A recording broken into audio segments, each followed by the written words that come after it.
നമസ്കാരം. പ്രേംസ് അസ്ട്രോ ചാനലിലേക്ക് വീണ്ടും എല്ലാ സുഹൃത്തുക്കൾക്കും സ്വാഗതം.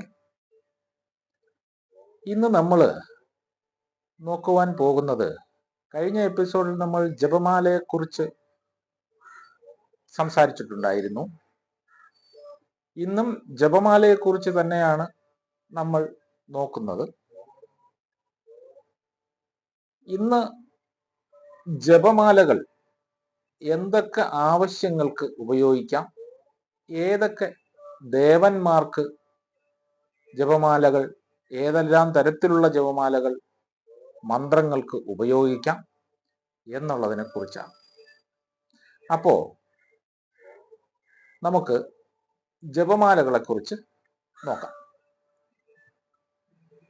പ്രധാനമായും ശത്രുനാശ കാര്യങ്ങൾക്ക് താമരക്കിഴങ്ങിന്റെ മാലയാണ് ജപമാലയായി ഉപയോഗിക്കേണ്ടത്. വേറെ പല മാലകളും ഉപയോഗിക്കാം, എങ്കിലും പ്രധാനമായും താമരക്കിഴങ്ങിന്റെ മാല ഉപയോഗിക്കാം എന്ന് ശാസ്ത്രങ്ങളിൽ പറയുന്നുണ്ട്. രണ്ടാമത്തത്, പാപനാശനത്തിന് ദർഭയുടെ വേരിന്റെ മണികൾ ജപമാലയായി ഉപയോഗിക്കാം.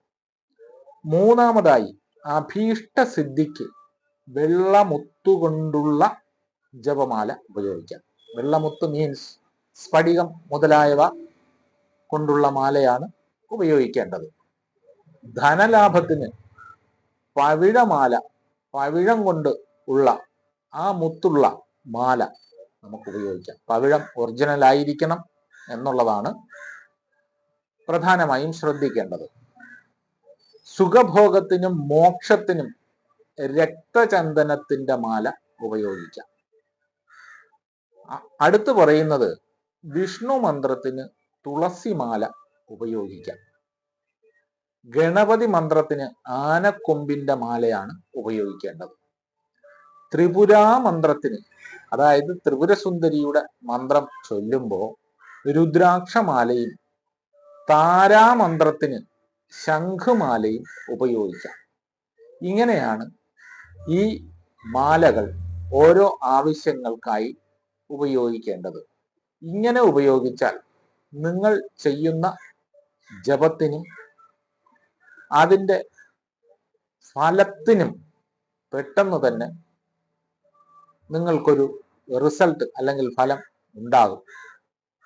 അതുകൊണ്ടാണ് ഓരോ കാര്യങ്ങൾക്കും ഓരോ തരത്തിലുള്ള മാല ഉപയോഗിക്കണം എന്ന് പറയുന്നത്. ഇനി ഒരു കാര്യം കൂടി നമുക്ക് നോക്കാം. സാമ്പത്തിക കാര്യങ്ങൾക്ക് 27 മണികൾ ഉള്ള മാലയാണ് ഉപയോഗിക്കേണ്ടത്.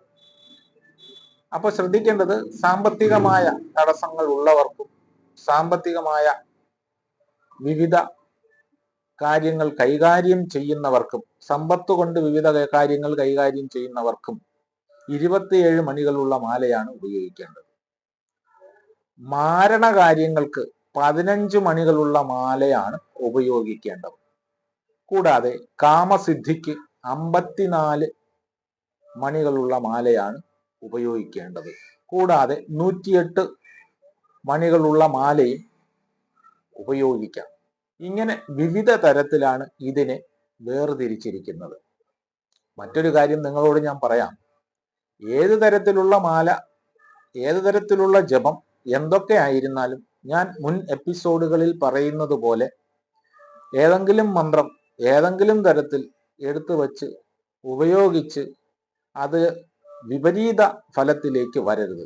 ഞാനിത് വീണ്ടും പറയാൻ കാരണം, ഗുരുപദേശമില്ലാതെ നിങ്ങൾ യൂട്യൂബ് ചാനലിൽ കണ്ടിട്ടോ, ഫേസ്ബുക്കിൽ കണ്ടിട്ടോ, ഇൻസ്റ്റാഗ്രാമിൽ കണ്ടിട്ടോ ഇന്ന മന്ത്രം 10 പ്രാവശ്യം, 20 പ്രാവശ്യം, 108 പ്രാവശ്യം ചൊല്ലിയാൽ നിങ്ങൾക്ക് നാളെ മുതൽ അതീവ സാമ്പത്തിക കാര്യങ്ങൾ വരികയും നല്ലത് വരികയും മോക്ഷം ലഭിക്കുകയും എന്നൊക്കെ പറയുന്നത് ഞാൻ കാണുന്നുണ്ട്.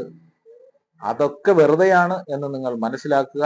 അത് ഉപാസനാമൂർത്തി നിങ്ങളോടൊപ്പം ഉണ്ടെങ്കിൽ മാത്രമേ അത്തരം കാര്യങ്ങളിലേക്ക് നിങ്ങൾക്ക് കടക്കുവാൻ കഴിയുകയുള്ളൂ. പ്രത്യേകിച്ച് ഗുരുപദേശം നിങ്ങൾക്കില്ലാതെ ഇത്തരം കാര്യങ്ങളൊന്നും അതിന് ജപമാല കൊണ്ടോ മറ്റെന്തെങ്കിലും കൊണ്ടോ നിങ്ങൾ ഇനി കോടി തവണ ഈ മന്ത്രങ്ങൾ ജപിച്ചു എന്ന് പറഞ്ഞാലും നിങ്ങൾക്ക് യാതൊരു ഗുണവും ഉണ്ടാകാൻ പോകുന്നില്ല. അത് നിങ്ങൾ ഓർമ്മിക്കുക. വളരെ ശ്രദ്ധിച്ച് വേണം എല്ലാ കാര്യങ്ങളും നിങ്ങൾ കൈകാര്യം ചെയ്യുവാൻ. ഇത്രയും നിങ്ങളുടെ പ്രധാന അറിവിലേക്ക് ഞാൻ പറഞ്ഞെന്നുള്ളതേ ഉള്ളൂ. എല്ലാ സുഹൃത്തുക്കൾക്കും നന്ദി, നമസ്കാരം.